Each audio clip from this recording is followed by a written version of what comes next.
muito mais do que eu possa expressar. Muito Ó Santo Deus, Sim, Senhor. quebra o vaso de alabastro.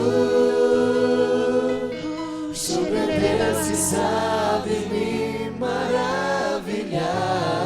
Ó Santo Ó Deus. Santo Deus, fico maravilhado. Oh, xerelebalás. Muito mais do que eu possa expressar. Ó Santo Deus, quebra o vaso de alabastro. Sobre um Deus que sabe me Você pode declarar mais uma vez, maravilhar. com todo o seu amor ao Senhor. Santo Deus, Nós estamos, Senhor. Tu és muito mais. Eu não tenho como expressar o teu amor, Jesus.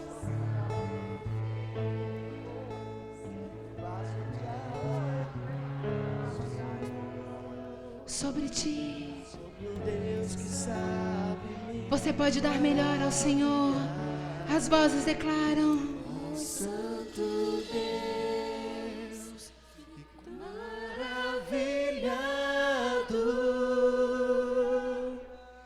Tu és muito mais do que eu possa expressar. Ó Santo Deus, quebra o vaso de alabastro. Sobre um Deus que sabe me Santo Deus, eu te maravilhar. amo. Ó Santo Deus, fico maravilhado. Tu és muito mais do que eu possa expressar. Sim. Ó Santo Deus, Sim. quebra o vaso de alabastro. Oh, xerelelele. Sobre um Deus que Por sabe isso que nós derramamos todo o nosso louvor e todo o nosso amor. derramo meu louvor sobre ti. Derramo meu amor sobre ti. Derramo meu louvor sobre ti. Derramo meu amor. Eu me dou a ti, Jesus. Oh, nós nos damos a ti nessa noite. Nós nos damos a ti, Senhor. Nós entregamos o que somos a ti, Senhor. Eu me dou a ti, Jesus.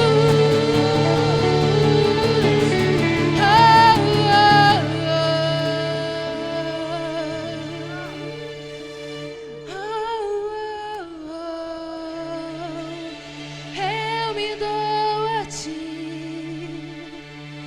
Eu me dou a ti.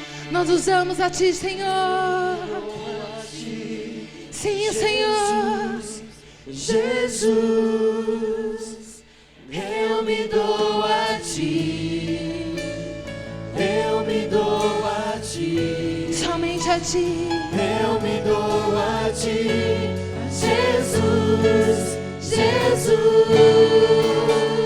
eu me dou a ti, Jesus, eu me dou a ti, eu me dou Nós a ti. usamos a ti, Senhor. Somente a ti, Jesus. Eu me dou a ti, eu me dou a ti, eu me dou a ti, Jesus, Jesus. Nós usamos Dou a ti, somente a ti. eu me dou a ti, eu me dou a ti, Jesus, Jesus.